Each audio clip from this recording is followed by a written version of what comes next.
Il arrive un moment dans la vie de chaque femme où le bruit du monde devient insupportable. Pas le bruit extérieur, mais le murmure intérieur des attentes qui ne sont pas les siennes, des désirs qu'on lui a appris à ressentir, des affections imposées comme vérité absolue. Et c'est dans cet épuisement profond, presque invisible aux autres, que commence le voyage de retour vers elle-même. Carl Jung disait que tout ce que nous nions en nous-mêmes revient sous forme de destin. Et c'est peut-être pourquoi, lorsque le corps choisit le silence, ce n'est pas un échec. C'est un signe que quelque chose de plus grand tente d'émerger. La femme qui commence à se retirer des impulsions qui la guidaient autrefois, sans comprendre pleinement pourquoi, entend déjà un appel silencieux qui ne vient pas de la chair, mais de l'âme. Cette femme, même inconsciemment, commence à ressentir une nostalgie sans nom. Ce n'est pas la nostalgie d'un homme, d'un contact ou d'une nuit passionnée, c'est la nostalgie d'elle-même, d'un lieu qu'elle n'a pas encore atteint, mais dont elle sait qu'il existe. Dans ce contexte, l'abstinence n'est pas une punition, c'est un portail. Et en le franchissant, elle commence ce que Jung appelait le processus d'individuation, un chemin radical vers la complétude où elle laisse derrière elle les projections qu'elle a jetées sur les autres pour enfin se reconnaître elle-même. Le vide qui apparaît n'est pas une absence, c'est l'espace qui se prépare pour que quelque chose de plus authentique naisse. C'est dans cet espace que les souvenirs commencent à faire mal d'une manière différente, non pas comme des blessures ouvertes, mais comme des indices d'une histoire plus vaste. Les relations qui sont passées, les nuits qui se sont terminées en larmes, les cycles qui se sont répétés sans explication, tout commence à prendre sens sous une nouvelle lumière. Car la femme qui embrasse le silence ne se retire pas de la vie, elle réécrit sa propre histoire d'un nouveau point de vue.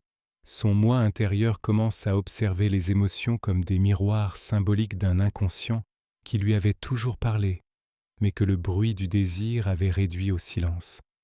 Progressivement, elle découvre qu'elle n'a plus besoin d'applaudissements ni de validation extérieure, que sa valeur ne se mesure pas à combien les autres désirent son corps, mais à la profondeur avec laquelle elle peut maintenir la présence de son âme dans le silence. C'est à ce moment qu'une force presque mystique naît, la force de la femme qui n'a plus besoin d'être choisie.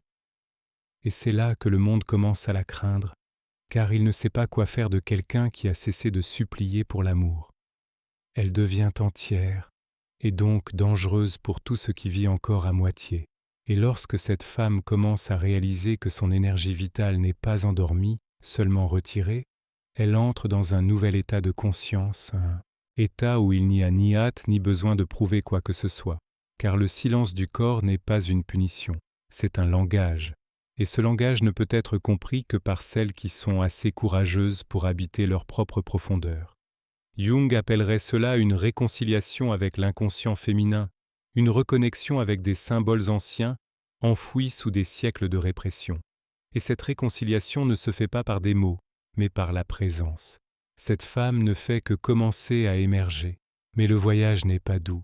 Une inquiétude s'installe, une angoisse invisible qui ronge de l'intérieur. Lorsqu'une femme commence à s'éloigner du désir immédiat, du contact familier, de la présence d'un autre corps à côté d'elle, elle s'éloigne aussi de tout ce qui lui donnait autrefois le sentiment d'appartenir. Et ce qui reste au début est un inconfort brutal, comme si le monde ne reconnaissait plus son existence, comme si son absence du jeu du désir l'avait rendue invisible. Jung dirait que c'est le début de la rencontre avec l'ombre, la partie d'elle-même qu'elle a réprimée pendant des années, qui vivait dans l'adaptation, assoiffée de validation, mais qui refuse maintenant de continuer à faire semblant. À ce stade, elle commence à se demander si elle a eu tort de se retirer, si elle devient folle, si elle gaspille du temps, de la jeunesse et des opportunités, car la société crie que le temps d'une femme est court, qu'elle doit être en mouvement, conquérir, être désirée, répondre aux attentes, et soudain elle n'est nulle part, elle n'est plus l'amante, l'épouse, la muse ou la petite amie, elle n'est qu'elle-même, et cela fait plus mal que n'importe quel abandon.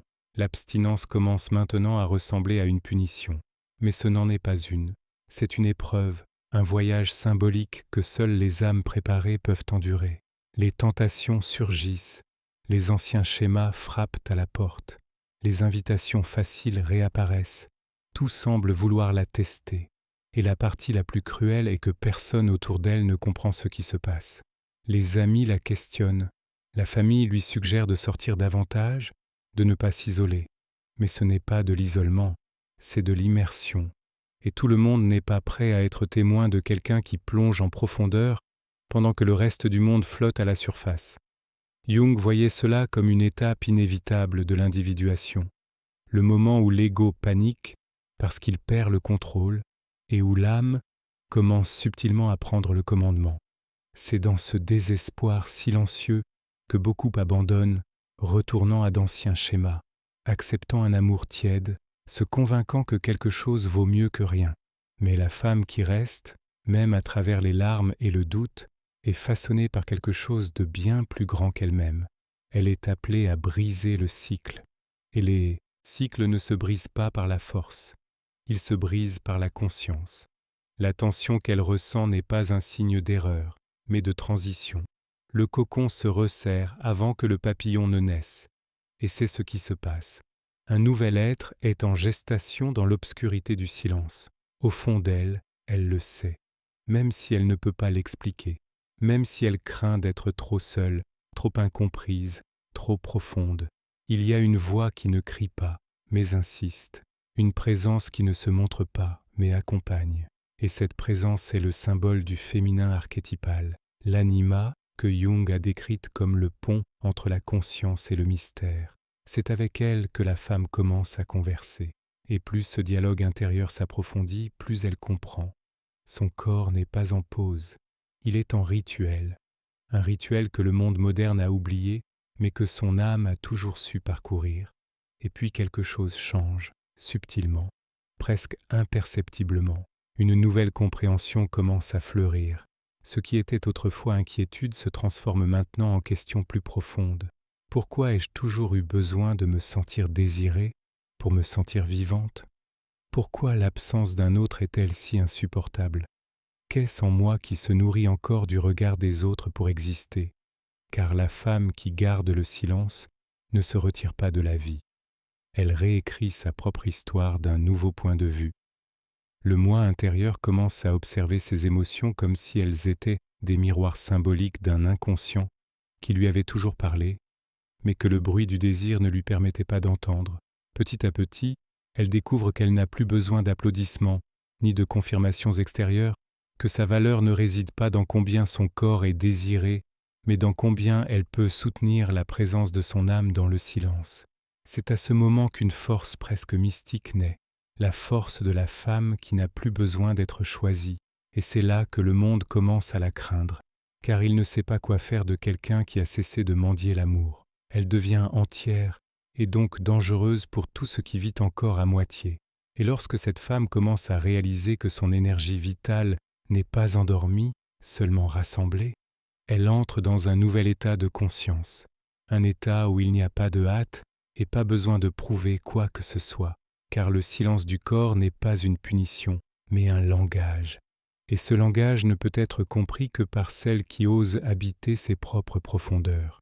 Jung appellerait cela une réconciliation avec l'inconscient féminin, une reconnexion avec des symboles anciens enfouis sous des siècles de répression. Et cette réconciliation ne se fait pas avec des mots, mais avec la présence. Et cette femme ne fait que commencer à émerger. Mais le voyage n'est pas doux.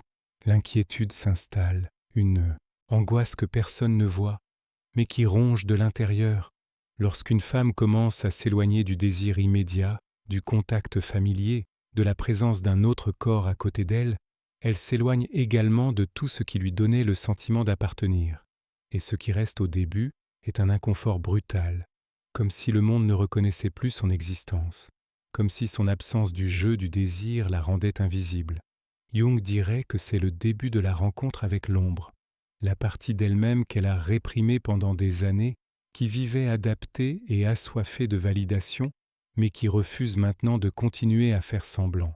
À ce moment-là, elle commence à se demander si elle a eu tort de se retirer, si elle devient folle, si elle gaspille du temps, de la jeunesse et des opportunités, car le système crie que le temps d'une femme est court, qu'elle doit être en mouvement, conquérir, être désirée, répondre aux attentes, et soudain elle n'est nulle part.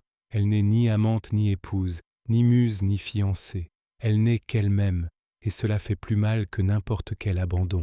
L'abstinence commence maintenant à ressembler à une punition. Mais ce n'en est pas une. C'est une épreuve, un voyage symbolique que seules les âmes prêtes peuvent endurer. Les tentations surgissent, les anciens schémas frappent à la porte, les invitations faciles réapparaissent. Tout semble conçu pour la tester. Et la partie la plus cruelle est que personne autour d'elle ne comprend ce qui se passe. Les amis la questionnent, la famille suggère qu'elle sorte davantage, qu'elle ne s'enferme pas. Mais ce n'est pas de la réclusion, c'est de l'immersion. Et tout le monde n'est pas prêt à être témoin de quelqu'un qui plonge en profondeur pendant que le reste du monde effleure la surface. Jung voyait cela comme une phase inévitable de l'individuation, le moment où l'ego panique parce qu'il perd le contrôle, et où l'âme commence subtilement à prendre le commandement. C'est dans ce désespoir silencieux que beaucoup abandonnent, retournant à d'anciens schémas, acceptant un amour tiède, se convainquant que quelque chose vaut mieux que rien. Mais la femme qui persiste, même à travers les larmes et les doutes, est façonnée par quelque chose de bien plus grand qu'elle-même. Elle est appelée à briser le cycle. Et les cycles ne se brisent pas par la force, ils se brisent par la conscience. La tension qu'elle ressent n'est pas un signe d'erreur, mais de transition. Le cocon se resserre avant que le papillon ne naisse. Et c'est ce qui se passe. Un nouvel être est en gestation dans l'obscurité du silence. Au fond d'elle, elle le sait. Même si elle ne peut pas l'expliquer, même si elle craint d'être trop seule, trop incomprise, trop profonde, il y a une voix qui ne crie pas, mais qui insiste. Une présence qui ne se montre pas, mais qui accompagne. Et cette présence est le symbole du féminin, archétypal, l'anima que Jung a décrite comme le pont entre la conscience et le mystère. C'est avec elle que la femme commence à converser. Et plus ce dialogue interne s'approfondit, plus elle comprend. Son corps n'est pas en pause, il est en rituel. Un rituel oublié par le monde moderne, mais que son âme a toujours su parcourir. Et puis quelque chose change, subtilement, presque imperceptiblement. Une nouvelle compréhension commence à fleurir. Ce qui était autrefois inquiétude s'organise maintenant en questions plus profondes. Pourquoi ai-je toujours eu besoin de me sentir désirée pour me sentir vivante? Pourquoi l'absence d'un autre est-elle si insupportable? Qu'est-ce en moi qui se nourrit encore du regard d'un autre pour exister? Mais la femme transformée n'accepte plus les relations comme anesthésie. Elle n'échange plus l'affection contre de la compagnie. Et même si cela lui coûte de longues nuits silencieuses, elle sait que son corps n'est pas en abstinence. Il est en protection. Il réserve de l'espace pour quelque chose qui vient de l'âme, non du manque. La transformation est complète lorsqu'elle réalise qu'elle n'a plus besoin d'être recherchée. Elle est le centre, le feu, la lumière révélatrice. Et lorsque cette lumière s'allume, ceux qui ne peuvent pas supporter son intensité s'éloignent. Et ceux qui viendront plus tard ne l'approcheront pas à moitié, car la femme qui a traversé le silence n'accepte plus de vivre atténuée. Elle n'est plus disponible pour des relations ordinaires, car elle-même n'est plus ordinaire. Et lorsque le corps se tait, c'est l'âme qui choisit. Et l'âme, une fois éveillée, ne choisit jamais ce qui l'a blessée autrefois. Alors elle s'élève, non pas comme quelqu'un qui revient dans le monde, mais comme quelqu'un qui devient le monde. Chaque pas est maintenant conscient, chaque choix mesuré non par la peur d'être seul, mais par la valeur de sa propre compagnie. Le corps qui s'est tu pulse maintenant à une nouvelle fréquence, plus subtile, plus profonde, plus vraie. Il n'y a plus de hâte à combler le vide, plus de désir de s'adapter à des espaces trop petits pour sa nouvelle âme. Carl Jung disait que ce que nous nions nous soumet, et ce que nous intégrons nous transforme. Et cette femme a enfin intégré ses absences. Elle a fait du manque sa maison. Elle a transformé le silence en autel. Mais il y a quelque chose que peu remarquent. Elle n'attend pas que quelqu'un la sauve. Car la femme qui a traversé sa propre obscurité n'a plus besoin d'être sauvée.